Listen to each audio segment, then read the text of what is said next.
আমি প্রাউড করে বলি কি বাংলাদেশের বেস্ট টাইম আমি ক্রিকেট খেলছি। হয়তো এখন অনেকেই বলবেন এটা বেস্ট টাইম না, পৃথিবীর যত লিজেন্ড এরকম বলার আসে নাই আর আসবেও না, ওদেরকে আমি ফেস করেছি, এটা আমি প্রাউড ফিল করি। সাধারণ পাবলিক বলেন, মিডিয়া বলেন, অনেক সমালোচনার শিকার হতাম, বাট আমি কখনো ওটা দমে যাইনি। সবচেয়ে বড় মজা লাগতো, এটা আমি এখনো হাসি, হয়তো আমাকে নিয়ে অনেকজন দুষ্টামি করে, আরে ভাই আপনি শুধু ট্যাগ দিতেন আশরাফুল, আফতাব, কেন যখন we are chasing 240 250 against Australia বলেন, শ্রীলঙ্কা বলেন, জাভেদ ভাই বস আপনি খালি 10 ওভার খেলে দেন, আপনি 10 ওভার খেললে আমরা ম্যাচটা জিতে যাবো। আমার এখন লোম দাঁড়াচ্ছে, তখন আমি চিন্তা করছি আমি খেলবো ওয়ার্ল্ড কাপ।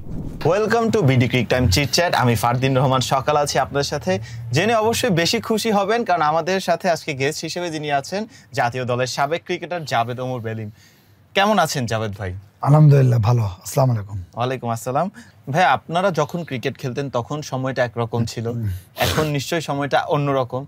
ডিফারেন্সেস গুলো যে দেখেন অ্যাজ এ সাবেক ক্রিকেটার, আপনার এটা তখন কি মনে হয়, মানে আপনার ওই ফিলিংসটা কি থাকে? মানে খেলার কোয়ালিটি নাকি ফ্যাসিলিটিস কোয়ালিটি নাকি ওভারঅল টাকা পয়সা? সবকিছু মিলিয়ে যখন দেখেন বি অনেস্ট যদি বলি, আমি সব সময় আমি প্রাউড করে বলি কি বাংলাদেশের বেস্ট টাইম আমি ক্রিকেট খেলছি। হয়তো এখন অনেকেই বলবেন যে এটা বেস্ট টাইম না, কেন আফটার আইসিসি বাংলাদেশ ক্রিকেট যেভাবে মানে একদম পুরা এত ফ্লো করেছিল, বন্যার পানি যেমন, মানে আমরা বের হতে পারতাম না আফটার আইসিসি। তারপর যখন 2000-এ আমরা টেস্ট স্ট্যাটাস পেলাম বা 99 ওয়ার্ল্ড কাপ খেললো বাংলাদেশ দল, ওই জায়গায় যে মানুষের যে এক্সাইটমেন্ট ছিল মানে আমাদের প্রতি বা বাংলাদেশ টিমের প্রতি, কেন তখন আমরা মানে একটা স্পোর্টস এত টপ লেভেলে খেলা কেউ চিন্তাই করে না। তো ওই জায়গাটায় আমরা কেনিয়া স্কটল্যান্ড খেলে যাওয়াতে পাবলিকের এক্সপেকটেশন থাকতো কি বাংলাদেশ যদি মোটামুটি 200-150 রান করলে আমরা খুশি।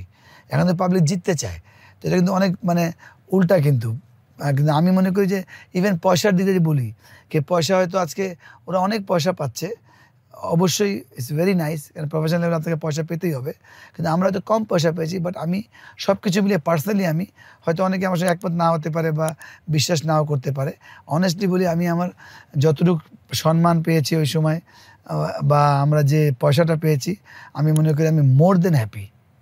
আপনারা যখন ক্রিকেট খেলতেন, এখনকার সময় তো নিশ্চয়ই আমাদের পরিবার থেকে যদি কোনো ছেলে ক্রিকেটের জন্য চলে যায় ন্যাশনাল টিমে, আমরা সেটাকে অনেক পজিটিভ ওয়েতেই দেখি। আপনাদের সময়তেও কি এটা দেখতো? কারণ একদমই না। মানে ওই সময় বলে ছেলে কি করে, ছেলে খেলে, মানে এটা কি আইডেন্টিটি, ছেলে খেলে মানে অসম্ভব, ছেলে কি ডাক্তার, ছেলে ইঞ্জিনিয়ার, ওটা ছিলই না। বাট আমার একটা বড় প্লাস পয়েন্ট ছিল, বরাবরই আমাদের স্পোর্টস ফ্যামিলি ছিল, তো মানে আবানি মাওলানের খেলা দেখতে যাওয়া, মারামারি কাটাকাটি, সবাই আবানি অর্ধেক সাপোর্টার, এক ভাই মাওলানের সাপোর্টার, বাবারা দেখতে যেতেন, আমরা কাজিনস বা ভাইরা একটা 11 জন দল হয়ে খেলতাম ক্রিকেট। ইভেন হকিতেও আমার ভাইরা হকি খেলতেন, একজন ভাই হকি ইন্টারন্যাশনাল আম্পায়ার, আমার আসিফ ভাই যে মারা গিয়েছেন আজকে, যে আমি এই পর্যায়ে সবসময় বলি প্রাউড করে, ওনার আমার ফ্যামিলির মধ্যে অবদান আছে, কিন্তু ওনার এক্সট্রা অর্ডিনারি অবদান, ওনার কোচ মন্টু ভাই, ঠিক আছে না, আমার বন্ধু ওয়াহিদ। তো এইটার মধ্যে আমি মনে করি যে আমাদের ওই সময় আর এখন হয়তো মানুষ বলবে যে ফ্যাসিলিটিস কম ছিল, বাট আমরা কেনিয়া স্কটল্যান্ড খেলে ওই জায়গাটা সার্ভাইভ করাটা অনেক বড় চ্যালেঞ্জ ছিল, স্পেশালি মানে ওপেনারের ক্ষেত্রে। যেমন আপনার এখানে ওপেন প্রথম বল খেলতে হয়, ওই সময় আপনি যে বোলারও চিন্তা করেন, শোয়েব আখতার, ওয়াসিম আকরাম, ম্যাকগ্রা, গ্লেসপি, ব্রেডলি, মুরলীধরান, শেন ওয়ান, চামান্দার ভাস, এখানে আসতেছে শেন বন, মানে ভয়ানক বোলিং, ডেডলি বলার ওই জায়গাটায়, কটনি ওয়ালস, পেট্রো কলিংস, মানে প্রতিটা দলেই সব। আর এর মধ্যে T20 ফর্মেট আসে নাই, T20 ফর্মেট আসাতে ভয়টা কেটে গিয়েছে মানুষের, আউটের ভয় বলে, আসলে তো আউটের ভয়, বল লাগাতে অনেক প্লেয়াররা ওই লেভেলে ভয় পায় না, লেগে যায় ইস ফাইন, কিন্তু আউটের ভয় ওই জায়গাটায় আমরা সারভাইভ করে খেলাটা অনেক বড় চ্যালেঞ্জ ছিল, অ্যাজ এ ওপেনারের জন্য বেশি ছিল। কারণ আপনি এটা ওয়ান ডেও খেলেন, একটা টিম যখন 130-230 অল আউট হয়ে যায়, তো ওরা তো টপ দল, হারতে চায় না, তখন ওই ফায়ারটা হচ্ছে ওপেনারের উপর যায়, ওটাই সারভাইভ করতে পারে। আপনি দেখবেন যতগুলো আমরা ম্যাচ জিতেছি বাংলাদেশের, আমি কিন্তু আহামরি খেলি নাই, বাট 24-23 একটা পার্টনারশিপ হয়েছে, আমার তামিম ইকবাল একটা পার্টনারশিপ হয়েছে, একবার আমার শায়ান নাফিজের পার্টনারশিপ হয়েছে। তো ওই পার্টনারশিপে আমরা কিন্তু এন্ড অফ দ্য ডে তারপর ফিনিশিং দিয়েছি, একবার মুশফিক করেছে, একবার আশরাফুল করেছে। তো ওই একটা জায়গায় আমি মনে করি যে আমি খুব লাকি কে বাংলাদেশের আমি টেস্ট খেলতে পেরেছি, লম্বা সময় খেলেছি। তো ওই একটা মানে প্রাউড ফিল করি যে আমি কতটুকু খেলেছি বা কী পারফরমেন্স করেছি আমি বা বাংলাদেশ দল, কিন্তু প্রাউড ফিল করি আমি পৃথিবীর যত লিজেন্ড এরকম বলার আসে নাই, আর আর আসবেও না, ওদেরকে আমি ফেস করেছি, এটা আমি প্রাউড ফিল করি। এখন যখন দেখেন যে দল যখন আনফরচুনেটলি যখন খারাপ খেলছে, তখন কি ভাই মনে হয় যে এই চ্যালেঞ্জটা আসলে ওরা ফেস করে নাই দেখেই হয়তো ওরা, মানে অ্যাজ এ ফর্মার ক্রিকেটার এটা কি আপনার মনে হয়? না না না, তারা কিন্তু চমৎকার খেলে, কিন্তু আমাদের যেটা বললাম, আমাদের সময় এত এক্সপেকটেশন ছিল না। আমরা লাস্টের দিকে আমাদের সঙ্গে এক্সপেকটেশন বেড়েছে, যেটা আমরা ভালো খেলা শুরু করলাম, 5-6-7 অস্ট্রেলিয়া হারালাম, তাই খালি পার্থক্য হয়েছে আমাদের সময় এক্সপেকটেশনটা কম ছিল। এখন তো বাংলাদেশ যায় সেমিফাইনাল খেলবে, ফাইনাল খেলবে, চ্যাম্পিয়ন হবে, এই স্বপ্ন নিয়ে যায়। ইভেন যারা সাধারণ দর্শক তারাও এই স্বপ্ন দেখে কে বাংলাদেশ চ্যাম্পিয়ন হবে। এশিয়া কাপে আমরা 3বার ফাইনাল চ্যাম্পিয়ন হতে পারিনি, বা কোয়ার্টার ফাইনাল খেলেছি চ্যাম্পিয়ন্স ট্রফিতে, 2 রানে হেরে গিয়েছি এগেন্স্ট পাকিস্তান এশিয়া কাপে। তো ওই একটা জায়গা থেকে আমি মনে করি আমার কখনোই খারাপ লাগে না, কেন আমাদের স্টিল, হয়তো অনেকেই আমার সঙ্গে একমত হবে না, আমাদের সময় তো কোনো স্ট্রাকচার ছিল না, আমরা টেস্ট খেলার মতো মেন্টালিও প্রিপেয়ার ছিলাম না, আর প্র্যাকটিক্যালও প্রিপেয়ার ছিলাম না। যেটা বললাম, কেনিয়া, স্কটল্যান্ড এদের সঙ্গে খেলতাম, তো ওই জায়গায় স্ট্রাগলিং করে এতদিন এত লম্বা সময় সার্ভাইভ করে খেলা অনেক বড় চ্যালেঞ্জ ছিল, ওটা আমি সার্ভাইভ করতে পেরেছি। বাট এখনকার প্লেয়ার তো অনেক ফ্যাসিলিটিস পায়, বাট স্টিল আমি মনে করি if you compare with other country, আমি মনে করি still not up to the mark. কেন আমাদের স্ট্রাকচার আমরা তৈরি করতে পারিনি, আমরা প্রক্রিয়া যেটা বা পলিসি এখনও আমরা টপ লেভেলে কনসিস্টেন্ট পারফর্ম করার মতো ওটা করতে পারিনি। হ্যাঁ, এন্ড অফ দ্য ডে আপনার প্লেয়ারের দোষ আসবে, আর প্লেয়ারকে দোষটা নিতে হবে, বাট আমি স্টিল মনে করি যে আমাদের প্রক্রিয়াটা বলেন, সেটা 10 থেকে নিয়ে আন্ডার-19 থেকে নিয়ে এইচপি থেকে নিয়ে এই টিম থেকে নিয়ে বাংলাদেশ টিম, যে প্রক্রিয়া, স্টিল মনে করি if you compare with the Australia বা ইন্ডিয়া, যেমন ইন্ডিয়া দেখেন র্যাপিড ইমপ্রুভ করেছে, ইটস নট রকেট সায়েন্স। তারা টেন্ডুলকার, গাঙ্গুলি থাকা অবস্থায় তারা স্ট্রাগলিং করতো এবেতে খেলতে গিয়ে, যখন তারা চিন্তা করলো কী করা উচিত, তারা চিন্তা করলো আমাদের ফাস্ট বোলার ভমা লাগবে, তারা 10টা ফাস্ট বোলার বানায় ফেললো। এটা তো উইদিন নাইট বানায়নি, তারা এই 10-12 বছরে, আমি আপনার 10টার নাম বলতে পারবো ওদের, যে ভমা যারা বেঞ্চে বসে থাকে ওরা 140+ করে। তারপর তারা চিন্তা করলো আমরা সুইং প্র্যাকটিস করবো, মানে swing, pace with swing, RP Singh, Bumrah, yorker সব ওরা কেমনি এক রাতে বানায় নাই, তারা ওই যে 12-14 বছরে টার্গেট করলো, তারা আজকে এখানে এসে 5-6 বছর খেলে তারা এস্টাবলিশড। তো ওই একটা জায়গায় আমি স্টিল মনে করি বাংলাদেশের ক্ষেত্রে যে আমরা ওইভাবে তাদেরকে দিতে পারি না, এটা আমাদের ব্যর্থতা বলেন বা ক্রিকেট বলের ব্যর্থতা বলেন বা সরকারের। বাট তারপর আমি মনে করি তারা যেভাবে খেলে, যে চ্যাম্পিয়ন প্লেয়ার, খুব ভালো খেলে, বাট তারপরে এর মধ্যে তাদেরকে খেলতে হবে। কেন? তাদেরকে পার্সোনাল প্রিপারেশান লাগবে, কেন তাদেরকে বুঝতে হবে যে আমরা এই ফ্যাসিলিটির মধ্যে আমাকে সার্ভাইভ করতে হবে, এভাবে দেখে তাকে এই দোষটা নিতে হবে। হয়তো আমি বলছি তাদের ফরে বলছি না, বাট বাস্তবতা বলছি, বাট কিন্তু এটাও আবার আরেকদিকে বলছি তাদেরকে করতে হবে। যেমন আমার ব্যাপারটা ছিল, আমার ব্যাপারটা, বা আরও অনেকে প্লেয়ার আছেন, আমাদের কোনো মানে টপ লেভেলে, ফার্স্ট ক্লাস লেভেলে বল গড়ায় যেত, আর ওখানে আমার নাকের পাশ দিয়ে বল যাচ্ছে। তো ওইটা আমি কী করলাম, পার্সোনাল প্রিপারেশান নিলাম, আমার চিন্তাধারা বদলালাম, আমি পার্সোনাল প্রিপারেশান, প্র্যাকটিক্যাল বলছি, চিন্তাধারা তো আছেই মানসিকভাবে, কিন্তু শারীরিকভাবে বলেন বা মাঠে গিয়ে বলেন, ওই প্র্যাকটিসগুলো আমি করে, হয়তো আমি আহামরি কিছু খেলি নাই, বাট আমি সার্ভাইভ করে খেললাম বাংলাদেশ টিমে 14-15 বছর। কেন আমি তো জানতামই না যে আমি টেস্ট খেলবো, তাই না? আর ওরা তো এখন যারা আছে তারা জানে যে আমি টেস্ট খেলবো বা ওয়ানডে খেলবো, আমার ছেলে হোক বা যেই হোক। তো এই যেমন ছোট্ট একটা উদাহরণ দিই, আমরা মেসি আর ম্যারাডোনা, আমরা কেন ম্যারাডোনাকে এগিয়ে রাখি? কেন ম্যারাডোনা তো জানতোই না যে ও এত সুপারস্টার হবে বা এই জায়গায় যাবে, সে প্লাস্টিক বল দিয়ে সমুদ্রের পাড়ে খেলতো। বাট মেসি তো 11 বছরে জেনে গিয়েছে, ওকে পিক করছে, ও জানে না হয়তো, কিন্তু দল তো জানে, যারা পলিসি মেকিং করবে, জায়গায় তার পিছনে ইনভেস্ট করবে, তারা জানে যে he will be mega star. তার একটা ট্রায়াল দেখে তাকে জাস্ট টিস্যু পেপারে সই করে নিয়ে গেল, একদম তার ট্রিটমেন্ট করালো, সে এখন ওয়ার্ল্ডের, সে যা অ্যাচিভমেন্ট, হয়তো তুলনা করে ম্যারাডোনা অনেক পিছনে আছে, কিন্তু তারপর আমরা ম্যারাডোনাকে কেন এগিয়ে রাখি? কিন্তু ম্যারাডোনা ওই সময় ওই কন্ডিশনে ওই দল নিয়ে সে চ্যাম্পিয়ন করিয়েছে একা, তো এটা বিরাট ব্যাপার। তো এই জন্য আমরা বলি ম্যারাডোনা অলওয়েজ গ্রেট, কিন্তু আপনি অনেকগুলো বললাম না, অনেক কিছু পরিসংখ্যান দিয়ে বোঝা যায় না। যদি আপনি আমার পরিসংখ্যান দেখেন, ইটস ভেরি ভেরি অর্ডিনারি পরিসংখ্যান, আপনি কম্পেয়ার করতে পারবেন না। কিন্তু আপনার যে পরিস্থিতি, সিচুয়েশান, কীভাবে আমি প্রক্রিয়ার মাধ্যমে আসলাম বা কাদেরকে আমি খেললাম, আমি না, যারা যারা ওই সময় খেলেছে, যেহেতু আমি আমার কথা বলছি কেন, যেহেতু আমি প্রথম বলটাই খেলতাম, ওপেনিং ছিলাম, ওপেনার হিসাবে খেলতাম। কতটাই বা ফ্যাসিলিটিস পেতেন হ্যাঁ, তখন আপনারা? ফ্যাসিলিটিস বলেন, চিন্তাধারা বলেন, মানসিক চিন্তাধারা বলেন, আমরা তো রেডি না টেস্ট খেলার জন্য। আর আমরা তো তার 2 বছর আগেও জানতাম না যে আমি টেস্ট খেলবো। তখন তো আবানি মামনি খেললে খুশি, আর বছরে 2টা ম্যাচ খেললেই এটাই। আমি যেমন প্রথম 6 বছরে 5টা ম্যাচ খেলেছি ইন্টারন্যাশনাল। এশিয়া কাপে 2টা খেললাম, ইন্ডিপেন্ডেন্স কাপে 1-2টা খেললাম, আরেকটা বোধহয় কোথায় খেলেছিলাম। তো ওইটাই, তো ওই জায়গাটায় এত লম্বা সময় একটা বড় চ্যালেঞ্জ ছিল, যেটা আমি মনে করি যে, যেটা বললাম যে মেসি, ম্যারাডোনা পরিসংখ্যান দিয়ে চিন্তা করা যাবে না।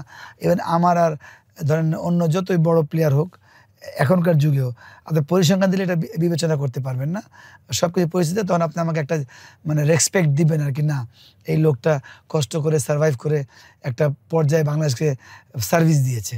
কারণ আমাকে তো অনেক মানে অনেকভাবে সাধারণ পাবলিক বলেন বা মিডিয়া বলেন অনেক সমালোচনার শিকার হতাম, বাট আমি কখনো ওটা দমে যাইনি। কারণ আমি জানি যে আমার দেশের জন্য খেলতে হবে এক, দ্বিতীয় হচ্ছে আমি জানি আমার টিমের স্ট্রেংথ কী, আমি জানি আমার টিমের মেসেজ কী। কেন আমি ওই সময় 50 ওভার খেলতে আমরা মানে হিমশিম খেতাম। আমরা মানে অনেক 50% বা আমরা 50 ওভার খেলতে পেরেছি, যদি ওই সময় আপনি 50টা ম্যাচ নেন অ্যাভারেজে। তো ওই জায়গায় আমাকে অ্যাঙ্কার রোল প্লে করতে হতো, অনেক কথা শুনতে হতো পাবলিকের, আমি মন খারাপ করতাম না।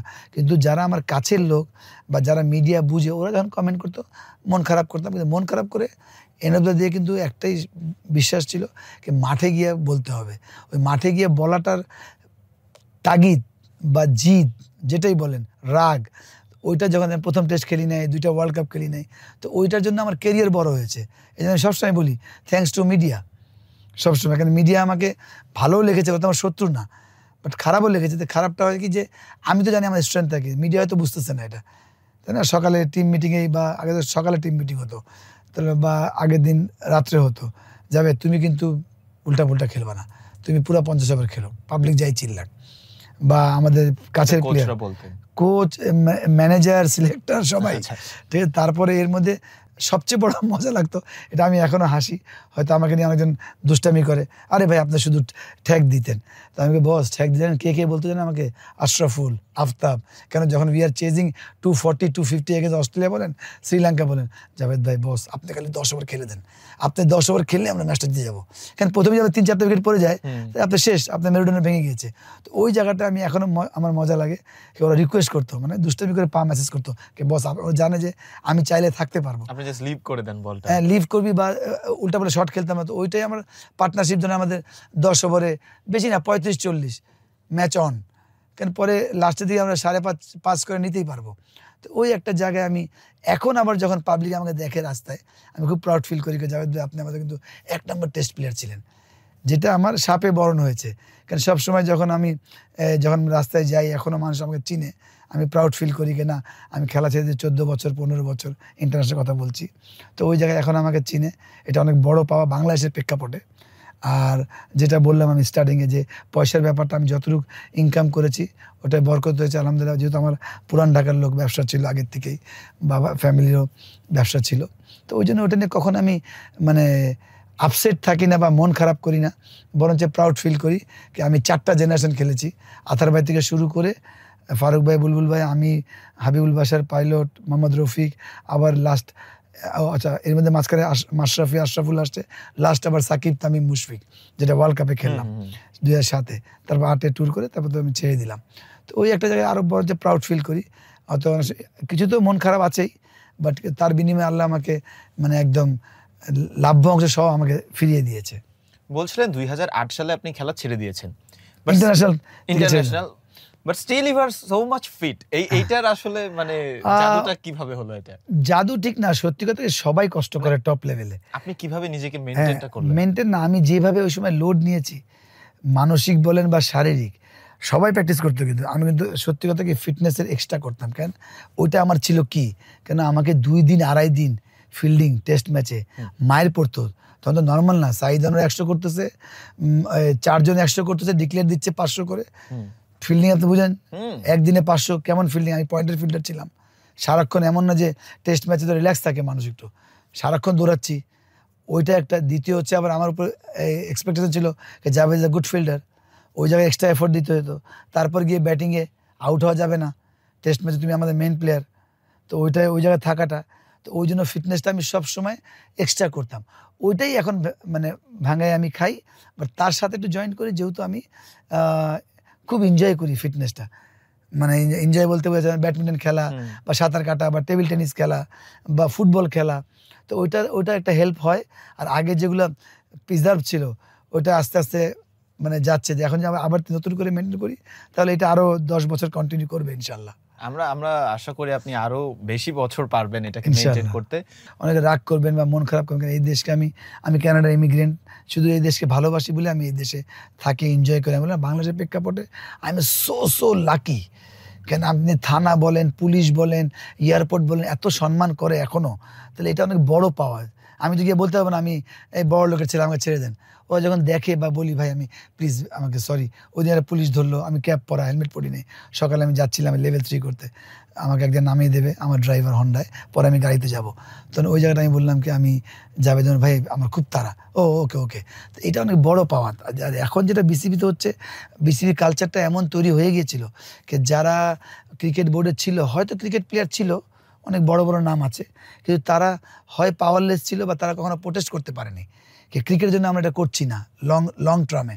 শুধু বাংলাদেশ টিম নিয়ে বিজি ছিল, সেটা যে কোনো বোর্ড হোক, মানে একদম মানে বরাবরই। হয়তো এই বোর্ডটা লম্বা থাকাতে তাদের অনেক বদনাম হয়েছে, অন্য বোর্ডও আমরা কখনো চিন্তা করি নেই যে 5 বছর পর 10 বছর পর আমাদের ক্রিকেটকে আমরা কোথায় দেখতে চাই, বা আমাদের স্ট্রাকচারকে আমরা কোথায় দেখতে চাই, বা আমাদের পলিসিগুলো কতগুলো, আমরা যে 20টা পলিসি করব, 15টা আমরা 5 বছর আমরা ইমপ্লিমেন্ট করব, ওটা কিন্তু আমরা করতে পারি নাই। বিকজ দ্রুত কি বলে স্ট্রাকচার পলিটিক্যাল এমনভাবে গ্রাস করেছে, পলিটিক্যালভাবে এত পাওয়ারফুল, সে যেই প্রেসিডেন্ট হোক বা যেই ডাইরেক্টর হোক বা প্রেসিডেন্টের রাইট হ্যান্ড হোক, ওরা এত পাওয়ারফুল হয়ে যায়। তখন যে আমাদের সুপারস্টার যারা বোর্ডে কাজ করেছে, অ্যাজ এ ডাইরেক্টর বলেন, অ্যাজ এ এমপ্লয়ি বলেন, তারা কিন্তু কাজ করে নাই বা করতে পারে নাই, বা তারা প্রোটেস্ট করতে পারে নাই। বিকজ কেন, কিছু পয়সা পাইতে হলে, কিছু ব্যবসা করতে হলে এই ক্রিকেট বোর্ডে যেতে হবে। আজকে যদি এটা সেন্ট্রালি থাকতাম, বরিশালে যদি আমি থাকতাম, আন্ডার 19-এর আমি 2 লাখ বা 3 লাখ পাচ্ছি, আন্ডার 19 ওদের আমি হেড কোচ, বা ওদের মেন টিমের আমি একটা ব্যাটিং কোচ, তাহলে আমি ক্রিকেট বোর্ডকে নিয়ে মাথা খাতাম, যারা বাইরে ছড়া ছিটায় সবাই ইনকাম করতে পারে। আমাদের 2 টাকা পাইতে হলেও আমরা বোর্ডের কাছে ধর্ণা দিতে হয়েছে, ডিউ টু তারা পলিসি এমন করেছে, ঠকিয়েছে। একটা টপ কোচদের কোনো বানাইতে পারে নাই, কিন্তু তারা বাধ্য হয়ে যেতে। কেন, 40,000, 35,000, 60,000 বেতন ছিল। এখন প্রেসারে বলেন, এত মিডিয়া হওয়াতে তারা বিদেশি কোচকে আপনি দিচ্ছেন 30-40 লাখ করে। আই ডোন্ট মাইন্ড, ওকে আপনি 1 কোটি দেন, কিন্তু একটা মানুষ, একটা ন্যাশনাল প্লেয়ার, সেটা হইতে পারে তার সঙ্গে পার্থক্য হবে অন্য প্লেয়ারের, কে আমি বেশি খেলেছি, হয়তো আমি কিছুটা বেশি পাবো, কিন্তু যে লোকটা মোটামুটি 10-20টাই খেলেছে, সে তো তার তো একটা ফ্যামিলি রান করবে, তাকে আপনি কিভাবে দেন 45,000, 60,000 টাকা, তাই না? তো ওইটা এখন হয়তো 1 লাখ, 1.25 লাখ পাচ্ছে, এটাও গুড এনাফ না। একটা যদি সুপারস্টার যখন রাস্তায় যাবে, তো ও তো ন্যাচারালি যখন সে নর্মাল একটা হন্ডা নিয়ে যাবে, হ্যাঁ, যখন সে এস্টাবলিশ হয়ে যাবে তখন এই হন্ডাটা কাউন্ট হবে না। যখন একটা সুপারস্টার কোচ, সে অন্য একজন ধরেন কম্পিউটার অ্যানালাইস্ট বা অন্য যাই হোক, ফিজিও ট্রেনার, তাদের চেয়ে সে মানে ধরেন 1 লাখ টাকা কম পায়। দুঃখজনক না এটা? আমি বলছি না তারা they are not qualified, they are qualified, তারা জায়গার মধ্যে, তারা তো সিস্টেমের মধ্যে আসছে বিদায় তারা পাচ্ছে। কিন্তু আমাদের এটা স্পেশাল জায়গা, কোচিং বলেন, প্লেয়ার বলেন, স্পোর্টস বলেন, বা সাংস্কৃতিক গায়ক বলেন, এটা তো আল্লাহর দান। এটা তো তাহলে তো 20 কোটি মানুষের মধ্যে গভর্নমেন্ট চিন্তা করতো যে আমরা 10 বছর পর 500 প্লেয়ার বানাবো, মেশিনে ঢুকাও, প্লেয়ার হয়ে বের হবে, স্কুলে ঢুকাও, মাস্টার্স করে বের হবে। তা তো এটা আল্লাহর দান, ফলোড বাই তার চেষ্টা। এটা স্পেশাল জায়গা। গায়ক বলেন, কেন আমরা আজকে গায়ক, নায়ক, নায়িকা, স্পোর্টসম্যান এত রেসপেক্ট থাকে, এটা উপর থেকে আসে, তাই না? আজকে বাংলাদেশ যখন টপ খেলে আমরা সবাই হাসে, খারাপ খেললে প্লেয়ারদেরকে শুনতে হয় আর কিছু লোককে শুনতে হয়। কিন্তু মাথায় রাখতে হবে এটা, কেন এটা কিন্তু আমাদের, যে আপনি বললেন তামিম ইস্যু বলেন, বা আমি খুব পজিটিভভাবে দেখছি, বুলবুল ভাই বলেন, এরা সবাই যদি আসে, যদি তারা একটা কনসিডার করে, কম্প্রোমাইজ করে, যদি একসাথে মিলে কাজ করে, তাহলে খুব ভালো হবে। আর যদি কোনো কারণে মিলে না কাজ করে, তাহলে এটা ক্রিকেটের জন্য সত্যি কথা ক্ষতিকর হবে। কেন, আমি মনে করি মানুষের রাগ হচ্ছে সবচেয়ে খারাপ জিনিস, একদম। ওটা যদি হয় তাহলে ব্যাপারটা বাজে হবে। সিস্টেমটাই এমন পলিসি করে ফেলেছিলেন ক্রিকেট বোর্ড, যেটা বললাম সবচেয়ে বড় পাওয়ার ছিল পলিটিক্যাল পাওয়ার, যেটা আমরা সবসময় বলি রাজনীতি মুক্ত করব। রাজনীতি মুক্ত করা যাবেই না। আপনি একটা দেশে রাজনীতির ইনফ্লুয়েন্স থাকবে, কিন্তু তাই বলে এমন থাকবে না যেটা আপনার ক্রিকেটকে আপনি মানে কিছুই করেননি। আপনি করেছেন অনেক কিছু, মন্দের ভালো করেছেন, কে বাংলাদেশ টিমকে ভালো করেছেন, বাংলাদেশ টিমের বেতন বাড়িয়েছেন, বাংলাদেশ টিমকে অনেক কিছু গিফট দিয়েছেন, ভালো খেললে আপনারা প্রাইজ মানি দিয়েছেন। বাট আপনারা যে 10 বছর পর আমি কোথায় যেতে চাই বা স্ট্রাকচারটা বা পলিসিটা বা কোয়ালিটি অফ ক্রিকেট বলেন, অনেক ইমপ্রুভ করেছে আমাদের থেকে, আমাদের সময়তে এখন। বাট যেভাবে ইমপ্রুভ করা দরকার ছিল আপনি ওইভাবে করতে পারেন নাই বা করেন নাই। এই যে আজকে যে এইগুলো ব্যর্থতা, নট কনসিস্টেন্ট ইন 3 ফরম্যাট, কেন? এটাই বড় কারণ। ইন্ডিয়া আজকে এত টপ, অস্ট্রেলিয়ার পলিসি এখন ইন্ডিয়ার পলিসি অস্ট্রেলিয়া নিচ্ছে। তা আমি আমার ছোট ভাই একসাথে খেলেছি, তার ভাইয়ের সাথে আমি ওপেনিং করেছি, তার চাচার সাথে আমি ব্যাটিং করেছি, তার বড় ভাইয়ের সাথে ব্যাটিং, তার সাথে ব্যাটিং করেছি। হয়তো সামাও ছোট বলে অত কথা হয় না, দে আর ভেরি বিজি, তারা তো কন্টিনিউ কনসিস্টেন্ট। যেমন আমি আমার 8 বছরে বোধহয় বাসায় 2-3 মাস ছিলাম আমি যখন খেলে, সেম। আর ওরা তো আরও অনেক খেলা, আপনি কিন্তু টপ কোচ বাড়াতে পারতেন আরও, যদি আপনি যেন আব্দুল রাজ্জাক, শারিয়ান নাফিস, জাভেদ উমর, হাবিবুল বাশার, মিনাদুল্লাহ বিন নান্নু, খালেদ মাসুদ পাইলট, এরা তো সবাই, মোহাম্মদ আশরাফুদ্দিন যাতে খেলেছেন, এদেরকে আপনি সবাই যদি এনকারেজ করতেন আজকে 10 বছর আগের থেকে, তাহলে আপনি আরও টপ টপ কোচ পেতেন। আলটিমেটলি লো লেভেলে আপনার কোচিংটা খুব ইম্পর্টেন্ট ছিল। আমি তাদেরকে ছোট করছি না, কিন্তু যেহেতু যাদের নাম বললাম এরা ওয়াস্টলি এক্সপিরিয়েন্স বাংলাদেশ টিমে, তারপর তাদেরকে যদি আপনার কোচিংয়ে আপনি ইনভলভ করতেন, তাদেরকে আপনার লেভেল 1, 2 তারা নিজের ইচ্ছাই করেছে, তাদেরকে কিন্তু কনভিন্স করে আনা হয়নি। যাদের নাম বলেছি তারা নিজের ইচ্ছায় কোচিং করে, তারপর তারা করলো কি, কোচিং কেন আমি কোচিংয়ে যাব, ওখানে আমি তখন 60-70 পাচ্ছি, তাই আমি এর চেয়ে ভালো আমি এসিতে বসে আমি কম্পিউটারে কাজ করব যদি আমি পারি। তো ওই জায়গায় আমি 1,10,000 পাচ্ছি, 1,30,000 পাচ্ছি। কোচ তো একটা স্পেশাল জায়গা, প্লেয়ারদের মতোই, তাই না? তো ওই একটা জায়গায় আপনারা কখন আপনারা এমন এমন লোককে আপনারা করেছেন, আমি কাউকে ছোটো করছি না, যে আপনার ওই জায়গায় বোঝা উচিত ছিল কি আমি 10 বছর পর আমি কাদেরকে নিয়ে কোচিং করাবো আর কাদেরকে কোচ করাবে, কোন লেভেলে করাবে, টপ লেভেলে কিসের কোচিং। হ্যাঁ, বাংলাদেশে আমরা ইমোশনাল জাতি, ঘা ঘাসা জাতি বলে আমি দরকার হয়, কি বলে, একটা বিদেশি কোচ দরকার হয়, মিডিয়াকে হ্যান্ডেল বলে সব কিছু মিলে বলে। বিশ্বাস করতে পারি না দেশের উপর, না বিশ্বাস না, যেহেতু কাছে এসে পড়ে কোচরা, তখন কমেন্ট করা শুরু হবে। আমি বাংলাদেশ টিমে কখনোই চাবো না যে লোকাল দেশি কোচ, হয়তো হাইলি কোয়ালিফাইড হয়ে যাবে, সে সাউথ আফ্রিকা কোচিং করে আসছে, তখন তাকে কেউ নাড়বে না, কিন্তু তাকেও মিডিয়া নাড়বে বা সাধারণ মানুষ নাড়বে যখনই খারাপ করবে, তাকেও নাড়া খেতে হবে, ওই নাড়াটা সে লোড রাখতে পারবে না। তো ওই একটা জায়গায় এদেরকে যাদের নাম বললাম, এদেরকে আপনি কোচিংয়ে এনকারেজ করতেন উইথ রেসপেক্ট, উইথ গুড মানি, তারা এরকম এত অলরেডি এস্টাবলিশড। যারা জয়েন করেছে আমি তাদেরকে, তারা মাইন্ড না করে, তাদের ছোটো করছি না, তাদের কোনো অপশন ছিল না। আজকে আমার অপশন ছিল বলে আমি জয়েন করি নাই। আমি বোর্ডের কাছে রিকোয়েস্ট করেছিলাম যে আমি লেভেল 3 করতে চাই 2013-14-তে, না আমরা ওকে অলরেডি রিকোয়েস্ট করে ঢুকালাম। আমি চাবো যে ভদ্রলোক এত বছর খেলার পর ওরা আমাকে বরঞ্চ নিবে, কে জাভেদ ভাই আপনি কোচিংটা করেন, আমরা যেটা মাহমুদুল্লাহকে এখন করছেন, কেন করছেন মাহমুদুল্লাহকে এখন আপনারা? ঠিক আছে, বুলবুলের পলিসি আগের থেকে চিন্তা ছিল, বুলবুল যখন চিন্তা করেছে বলে উনি নিয়ে যেছে, কিন্তু ওরা করলে হয়তো এটা হতো যে এমন হতো যে তাদের একটা আচ্ছা মাহমুদুল্লাহকে আমি কোচিংয়ে আনছি, টপ লেভেলে কোনো কোচিং নাই। মাহমুদুল্লাহ, আমি এখন আফ্রিদি যখন কোচ ছিলাম, হেড কোচ রংপুরে, আমি কী শেখাবো আফ্রিদিকে? সঞ্জয় বাঙ্গার, বিরাট কোহলিকে কী শেখাবে? উনি ওদের ব্যাটিং কোচ, বাট তার যে ওয়াস্টলি একটা এক্সপিরিয়েন্স, সে ওটা করে সে একটা হয়তো কিছু কিছু কনফিডেন্স দেয় যে এটা করলে মনে হয় ভালো হয়, বলে এটা কেমন হচ্ছে কোচ, এটা কেন, তার তো ওই প্রেশারটা সে নিয়েছে। সঞ্জয় বাঙ্গার বলেন বা জাভেদ উমর বলেন, তাই না? আমি আফ্রিদি অলমোস্ট 350-300 ওয়ানডে খেলেছিল, তো ওকে কি বলতে হবে এটা আমি জানি, ওকে আমি খেলানোর কথাই কমই বলতাম, বা সোহাগ গাজীকে কী বলতে হবে, বা ওই আমার নাইমকে কী বলতে হবে, আমি হেড করছিলাম, বা সৌম্যকে কী বলতে হবে, কেন যেহেতু ওই প্রেশারটা তো আমি নিয়েছি, বাদ পড়ার থেকে শুরু করে যখন 2-4টা রান্না করি তখন থেকে শুরু করে। তো ওইটাতে আপনারা কখনোই নেন নেই ওই টাইপের প্লেয়ারদেরকে, আপনারা এনকারেজ তো করেন, ডিসকাস করেছেন, যেটা আমি খুব মন খারাপ করি। আমারও লেভেল 3 যদি আমার তখন হতো, তখন যদি তাকে আমাকে ওরা ইনভলভ করতো কোথাও, তাহলে আমি এখন মোটামুটি একটা এলিট লেভেলের কোচ হতে পারতাম। ওখান থেকে যেহেতু কোচ তো মৃত ব্যক্তি, প্লেয়াররা ভালো খেললে কোচের লাভ হবে, টপ লেভেলের কথা বলছি, আদারওয়াইজ প্লেয়াররা খারাপ করলে কিন্তু প্লেয়ারের কিছু হবে না, কারণ প্লেয়ার তো পরে বছর পারফর্ম করে চলে আসবে, কোচকে বাদ দিয়ে দেয় প্লেয়ার, রাইট? সেম ওই জায়গায় তো এটা বোর্ডকে বুঝতে দরকার ছিল, বা ইভেন নট অনলি কোচ, আমি একটা কিউরেটর বানাবো, যেহেতু মাঠে আমাদের, আমরা যেমন এর আগে আমরা বুঝতামই না, মহিন্দ্রা আমাদের এসে বলতো আজকে কেউ ড্রাইভ খেলো না, যে ড্রাইভ খেলতো আউট হয়ে যেত, আমরা বুঝতাম না কেমনে করে। পরে আমরা খেলে খেলে আমরা বলে দিই উইকেট টসে জিতলে, কেন বলি আমরা, কেন বলি জানেন, ক্যাপ্টেন থাকে সানোয়ার ভাই, ক্যাপ্টেন ছিল বিমানের, উইকেট তো আমি দেখতাম, আমি বলি না ফাঁসা আছে উইকেটটা, ব্যাটিং নেওয়া যাবে না, না আমি 5 ওভার সার্ভাইভ করব, আমি ব্যাটিং করে তা একদম তক্তা উইকেট হয়ে যাবে, আমি যদি ওপেনার, আমি বলতে ওকে ঠিক আছে, আমার ডিসিশনে ধরতো, কেন যেহেতু আমি বাসলি এক্সপিরিয়েন্স ছিলাম। তো এই যে এইগুলো জায়গায় তো আমরা করতে পারিনি, কি গ্রাউন্ড বলেন, ইভেন আম্পায়ারিংও বলেন, আম্পায়ারিং যদি অনেক টপ প্লেয়ার যদি আজকে আম্পায়ারিং করতো, তাহলে এটাও আমাদের ক্রিকেটের কালচার তৈরি হতো, একটা জায়গায় যেত।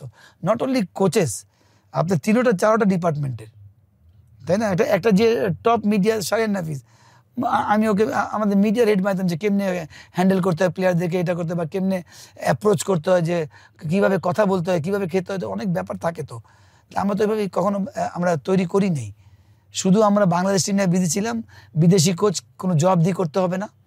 আর বাংলাদেশ টিম ভালো করলে গভর্নমেন্টের যেহেতু পাওয়ার, যেই থাক XPM যেই থাক, তো ওনাকে জবাব দিয়ে করতে হবে, আপা ভালো খেলছে বা ম্যাডাম ভালো খেলছে বা ভাই ভালো খেলছে, বাংলাদেশ টিমে বিজি। কিন্তু আপনার তো শিকড় তো আপনার আস্তে আস্তে শেষ হয়ে যাচ্ছে, তো পানি দিচ্ছেনই না, দেন পানি বছরে একবার, আর উপরে সারাক্ষণ পানি দিচ্ছেন পাতাতে। বলছিলেন 2013 সালে আপনাকে উচিত ছিল বা ডাকা উচিত ছিল যে কোচের জন্য, রিসেন্টলি আপনি হচ্ছেন ওই 3rd লেভেল কোচিং কোর্স করলেন, লেভেল 3, হ্যাঁ লেভেল 3। সো তখন হচ্ছে আপনার কেমন লাগলো ওই পেশাতে ফাইনালি আপনি যখন করলেন? দেখেন আমি অনেস্টলি বলি, স্টিল যেহেতু এটা আমি করেছি, প্রথম হচ্ছে যে আমি ফার্স্ট করেছি যে আমি এত কাজ করতে চাই। যেমন আমাকে অনেকে বলে তুই তো কেউ জানে না তুই কোচিং করাবি, হাস্যকর কথা। আমি BPL এর হেড কোচ হলাম, আমি কেন কোচিং করাবো না? আমি আজ পর্যন্ত আমি 14 বছর ছেড়ে খেলা, আমি বাংলাদেশ ক্রিকেট, আমি কিন্তু এটা কমপ্লেন করছি না, এটা যেহেতু আজকে আমি সাফার করছি না, কিন্তু অনেক প্লেয়ার সাফার করছে, ওদের হয়ে বলছি।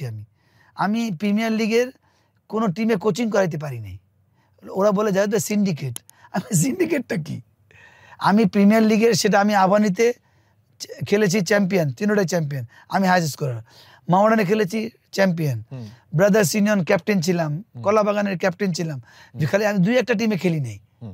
প্রিমিয়ার লিগে আমি যদি 24-25 বছর আমার কেরিয়ার, সব টিমে আমি একটা টিমের কোচ হতে পারিনি। আর আমি যাবে তোমার, আমি বলছি আমি অনেক বড় প্লেয়ার ছিলাম বা, কিন্তু এত ওয়াস্ট এক্সপিরিয়েন্স ভাই, ওকে আমরা কোচ বানাই, যেখানে আমি বলেছিলাম যে টাকা 19-20 হলে আমি করব, তো ওইখানেও বলে মানি ডাজন্ট ম্যাটার, না মানি ম্যাটার্স, কিন্তু 19-20 আমি করবো এটা বললাম, কিন্তু ওইটা আমি বাংলাদেশে পরের কথা থাক, আমি লোকাল ক্রিকেট আমি কোচিং করাতে পারিনি।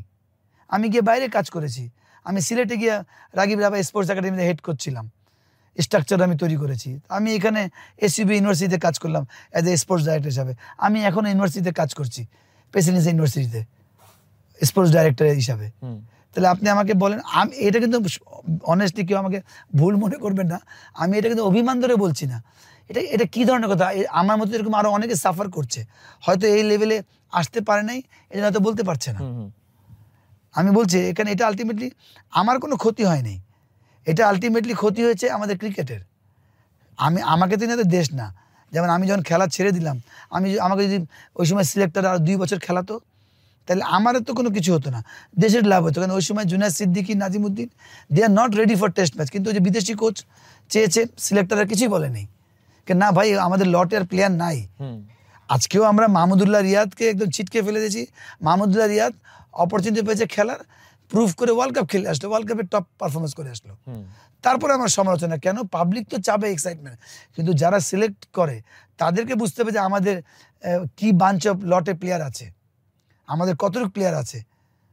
এখন আমাদের মিডিয়াও বলে, আমরা বলে অস্থির হয়ে যাই, ক্রিকেট থাকলেই মানে আপনার মিডিয়াও ক্রিকেট নিয়ে লিখবে, একমাত্র খেলা যে আমরা টপ লেভেলে খেলছি, পারফর্ম কি হচ্ছে পরের কথা।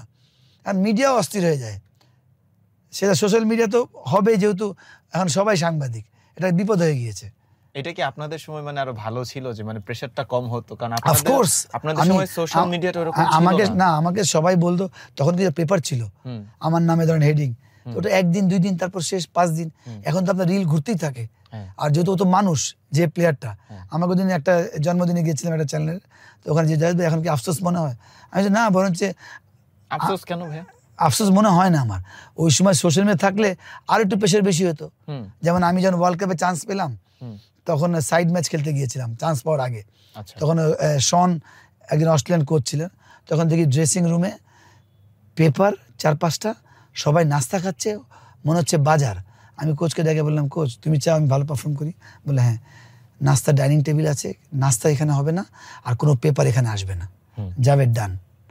আল্লাহর রহমতে আমি সাইড ম্যাচে 3 দিনের ম্যাচ ছিল, তখন বিএমপি গভর্নমেন্ট ফল্ট করছে, এটা হচ্ছে 2006-07 দিকে, 6-এর দিকে 7 ওয়ার্ল্ড কাপ খেললাম, 171 করলাম, ফিল্ডিং আর করতে হয়নি। আবার সাইড এই লিগের ম্যাচে 117, এই আমি ওয়ার্ল্ড কাপে চান্স পেলাম। আমার কথা হচ্ছে যে 2007 ওয়ার্ল্ড কাপ, 2007 ওয়ার্ল্ড কাপে, যেখানে আমি 2টা ওয়ার্ল্ড কাপ মিস করেছিলাম, 99 আর 2003। তো ওই একটা জায়গায় আমি ওই জায়গাটায় আসলাম। হ্যাঁ, তারপর আপনারা ওয়ার্ল্ড কাপ খেললেন, সেই ওয়ার্ল্ড কাপে ইন্ডিয়াকে হারালেন। ইন্ডিয়াকে হারালাম, আমার ছেলের জন্ম, মানে বললাম না আল্লাহ তাআলা আমাকে এই স্টোরিটা শুনতে চাই ভাই আসলে। Sorry for interrupt you, but আমি এটা লাস্ট স্টোরি, অনেকক্ষণ সময় হয়ে গেছে। এটা ওয়ার্ল্ড কাপে 99 ওয়ার্ল্ড কাপে আমি রিকনফার্ম প্লেয়ার। আকরাম ভাই এখনো বলে ক্যাপ্টেনের আগে আমি ছিলাম কেন, বুলবুয়ের ক্যাপ্টেন ছিল, মানে আমি খালি একটা 13 রান উঠেছিলাম, আর সব ম্যাচগুলো আমাকে কল করে ডেকে নিয়েছে, 54 কল ডেকে নিয়েছে, ডান ডান ডান। ওই ওয়ার্ল্ড কাপে আমি বাদ পড়ি। আবার 2003-এ আমি হলাম, যদি আপনি এখনো গিয়ে, যদি এখন তো এখনো রেকর্ড আছে, সবচেয়ে হায়েস্ট অ্যাভারেজ, সবচেয়ে ভালো পারফর্ম, 32টা বা 35টা ম্যাচ খেলেছিলাম, 30 বা 32 অ্যাভারেজ ছিল, মানে বিরাট ব্যাপার ওই সময়। 30-32, এখনও সবার 30-32 অ্যাভারেজ, এত মেগা স্টারদেরও। তখন কনফার্ম প্লেয়ার, আবার আমি বাদ স্ট্যান্ড বাই 2003 সালে। 2003 সালে আচ্ছা, আমাকে নিয়ে মিটিং মিছিল হলো স্টেডিয়ামে, ওইটা পুরো মিছিল আমার বাসায় আসছিল, বিরাট একদম স্টেডিয়াম থেকে হয়ে যেটা আপনাকে দলে নিতে হবে, দিতে না। আমি তো যে শব্দ কিসের, যে আমার বাসার পর্যন্ত আমি ঘুমাচ্ছিলাম, মন খারাপ স্বাভাবিক, এটা হলো না, এটাই লাস্ট চান্স ছিল। সব মিডিয়ায় আসলো, জাবেদের তখন এত বয়স হবে, জাবেদের বাসা কবরস্থানের চেয়েও নীরব হয়ে গিয়েছে, চুপচাপ, সবাই আপসেট। তো ওই দিকে অনেক শব্দ, চিৎকার একদম। তখন দৌড়ে আসলো আমার কাজিন, নাকি এই সব পাবলিক আমাদের বাসার সামনে আসছে, আমার এখন লোম দাঁড়াচ্ছে। তখন আমি চিন্তা করছি আমি খেলবো ওয়ার্ল্ড কাপ, এই জিত ছিল আমার, জিত ছিল, খেলবো। 2007-এ কোনো সুযোগই নাই, 2007-এ কোনো সুযোগই নাই। আপনি খুব সম্ভবত হার মেনে নিয়েছেন তখন, যে আর ওয়ার্ল্ড কাপ খেলতে না না না না, একমাত্র লোক যে হার মানি নাই, এদের আমি খেলতে পেরেছি। এদের বললাম, সবাইকে বলি যে ইউ নেভার নো আল্লাহ তাআলা তোমায় কি দিবে সামনে, না মানুষ ডাউন হয়ে যাচ্ছে লাইফে, বলেন যেটাই বলেন। তখন আমি 2007 ওয়ার্ল্ড কাপে আমি লিগে 5টা ম্যাচে 59 রান করি, ফর জাভেদ উমার অসম্ভব। আমি ব্যাট আলহামদুলিল্লাহ গর্ব করছি না, অহংকার করছি না, আমি 500+ রান করেছি। একদিন বাজে খেলেছিলাম, 428 করেছিলাম, যেটা এখনো বুল্লুভাই বলে যে তুই আর আকরাম এরা সবসময় প্রিমিয়ার লিগে রান করছে কনসিস্টেন্ট, আমাদের যেমন খারাপ সময় গেছে, এখনো বুল্লুভাই বলে, বোর্ড প্রেসিডেন্ট যিনি। তখন আমি বললাম বিমান টিমে খেলতে, আমি আর ওয়ার্ল্ড কাপ খেলবো না, আমি বিমানের জন্য খেলবো। যেহেতু এত পেশেন্ট নিয়ে ফেলেছিলাম, এটা খারাপ করলে বাদ, এটা খারাপ করতে করতে 5 ম্যাচ চলে গেছে। আমার খেলা পরের দিন সিটি ক্লাব টপ টিম, মানে ফারুক ভাই, শারিয়ান নাফিস, তাপস বৈশ্য, টপ টিম, 117 ম্যাচটা জিতলাম, man of the match. DOHS top team, 78 man of the match. Board ডাকলো, বোর্ড বাংলাদেশ দল হয়ে গিয়েছে অলমোস্ট, কিন্তু জিম্বাবুয়ের সাথে বাংলাদেশ টিম 50 ওভারই খেলতে পারেনি, একদম মরতে মরতে বাঁচলো, বা সিরিজটা ড্র হয়েছিল। তখন বললো কি ভাই ওয়ার্ল্ড কাপ গেলে জাভেদ উমারকে লাগবে। ওরা আমায় করলো কি আরও পরীক্ষা নেওয়ার জন্য ক্রিকেট বোর্ড একটা প্র্যাকটিস ম্যাচ দিল। টিম কিন্তু জিম্বাবুয়ে আসছে, বাংলাদেশ টিমে খেলা আসছে, এই টিম বানিয়ে, আমি, আশরাফুল, অলোক কাপালি এদেরকে নিয়ে, পিচ ভিজা হালকা, আশরাফুল না অলোক কাপালি ক্যাপ্টেন, কি করব? আমি 4-5 ওভার পর ঠিক হয়ে যাবে উইকেট, আমি সার্ভাইভ করতে পারবো, টসে জিতলে ব্যাটিং নিতে পারোস, ওকে। আমি সার্ভাইভ করলাম 170। এই ওয়ার্ল্ড কাপে চান্স পেলাম। চান্স পাওয়ার পর তো মেন ওপেনার হচ্ছে নাফিস আর শারিয়ান নাফিস আর তামিম ইকবাল, তারা সুপারস্টার ওই সময়, মানে নতুন তামিম, কিন্তু মানে হ্যাঁ একদম স্টার হবার পথে আর কি। হ্যাঁ, এখন সেকেন্ড রাউন্ড গেলে বাংলাদেশ আমি ওয়ার্ল্ড কাপ খেলতে পারবো, না তো 2টা ম্যাচ বাদ চলে আসবো।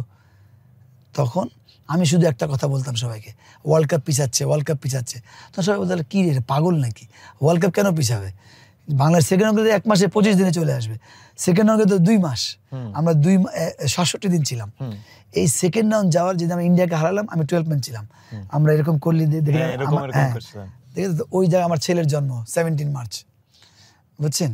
ওইটা কি আসলে আপনার ছেলের জন্য? আমার ছেলের জন্য, হ্যাঁ, মানে আমার এত এক্সাইটমেন্ট, এই জন্য বলে আমার লাইফে বেস্ট যদি আইসিসি ট্রফি বলি, 2007 ওয়ার্ল্ড কাপ, আমার বোনের বিয়ে, মানে এর চেয়ে মজা হতে পারে না।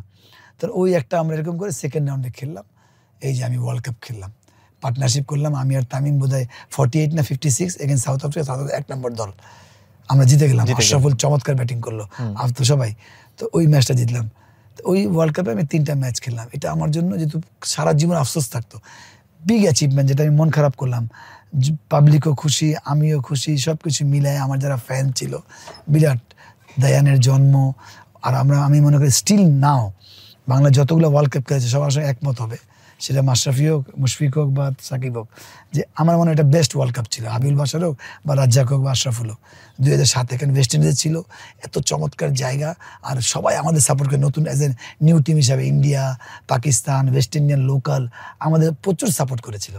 তো ওইটাই আমার লাইফের বেস্ট ওয়ার্ল্ড কাপ আমি মনে করি। আর ওই যেটা বললাম, উপরে একজন বসে আছে আশরাফুলের সঙ্গে, আশরাফুল যাই না, আশরাফুল তুই দেখাস কিনা জানি না, 2 মাস আগে দেখা হয়েছিল টিম ডিক্লেয়ার হওয়ার আগে। আশরাফুল বল, জাভেদ ভাই এবারও হলো না আপনার, 2007 মন খারাপ করে পেট্রোল পাম্পে দেখা হলো। আমি যে উপরে একজন বসে আছে না, ও যদি চায়, কারো বাবার শক্তি নেই, তখন আমার কোনো সুযোগই নেই। আশরাফুল এখনো বলে, জাভেদ ভাই আপনি কি করছেন বলেন তো বস, আপনি 2 মাস আগে ওয়ার্ল্ড কাপ টিম হয়ে গেছেন। ও তো টিমে ছিল ওই প্র্যাকটিস ম্যাচগুলোতে বা জিম্বাবুয়ে সিরিজে। এই আমি গিয়ে ওয়ার্ল্ড কাপ খেললাম। আবার ধরেন টেস্ট ম্যাচ, প্রথম টেস্ট ম্যাচ আমি নাই, টেস্ট প্লেয়ার, প্রচন্ড মন খারাপ, মানে কোনো মিডিয়ার সঙ্গে কথা, চোখ লাল সারাক্ষণ। পরে আল্লাহ তাআলা এমনই আমাকে টেস্ট খেলা, ওয়ার্ল্ড রেকর্ড করলাম ক্যারিং দ্য ব্যাট, প্রথম টেস্টের ম্যান অফ দ্য ম্যাচ, জিম্বাবুয়েতে গিয়ে 1 ডে খেললাম, টেস্ট খেললাম, ভেরি মাচ কনসিস্টেন্ট। তখন তো টেস্ট খেলা আজাব, আর ওদের টিম কি Zimbabwe, Andy Flower, Grant Flower, Heath Streak, leg স্পিনের নামটা ভুলে গেলাম, যে ব্রেনলা খুব ডিস্টার্ব করলো, পল সব কিছু, ব্রিকনেট, হ্যাঁ ভয়ানক টিম, সবাইকে হারানো শুরু করছে, তখনই করছে তারা, মানে 86 থেকে করা শুরু করছে 2000 পিক টাইম। তো ওই জায়গাটা ওইভাবে সার্ভাইভ করে খেলা, তো ওইটা একটা বড় অ্যাচিভমেন্ট ছিল, যে বললাম যেটা প্রথম টেস্টে আফসোস নেই, খেলি নেই। হ্যাঁ, আমি অনেকেই বলে ওয়ার্ল্ড কাপ খেলেছে, আপনাকে নাম বলে আপনি আপনিও চিনতে পারবেন না, ওয়ার্ল্ড কাপ খেলেছে 99, কিন্তু আমি ওয়ার্ল্ড কাপ খেলে 91, কিন্তু এখনও সবাই নামে চিনে। কেন? লম্বা সময় না, একটা ম্যাচ খেললাম, আমি ইতিহাসে নাম লেখালাম, প্রথম টেস্ট ম্যাচে আমি ছিলাম, এই নাম দেখে আমি পারফর্মই করতে পারলাম না বা খেলতেই পারলাম না। ধন্যবাদ জাভেদ ভাই। আসলে মানে আমার যদি আপনার সাথে কথা বলা এখন শুরু হয়, আমার সারা রাত পার হয়ে যাবে। সময় স্বল্পতা আসলে জাভেদ ভাইয়েরই, আমার না। তো এই কারণে আমাদের এখন শেষ করতে হচ্ছে, বাট অবশ্যই আমরা আরেকদিন বসবো, পাশাপাশি আরো আপনার গল্প শুনবো ইনশাআল্লাহ, আরো জানার চেষ্টা করবো আপনার ক্রিকেট জীবন নিয়ে। আজকের মতো বিদায় নিচ্ছি। সবার আগে ধন্যবাদ আপনাকে আমাদের সাথে জয়েন করার জন্য আর এতটা সময় দেওয়ার জন্য। Thank you very much. সবাই ভালো থাকবেন। থ্যাংক ইউ, আমাকে এখনো আপনারা সম্মান করেন, মিডিয়া ব্যক্তিত্ব হোক, সাধারণ দর্শক হোক। আজকের মতো বিদায় নিচ্ছি। আমি ফারদিন রহমান সকাল। পরবর্তী এপিসোডে আবারও কাউকে পাশে নিয়ে নিশ্চয়ই দেখা হয়ে যাবে। সেই পর্যন্ত ভালো থাকুন এবং সুস্থ থাকুন।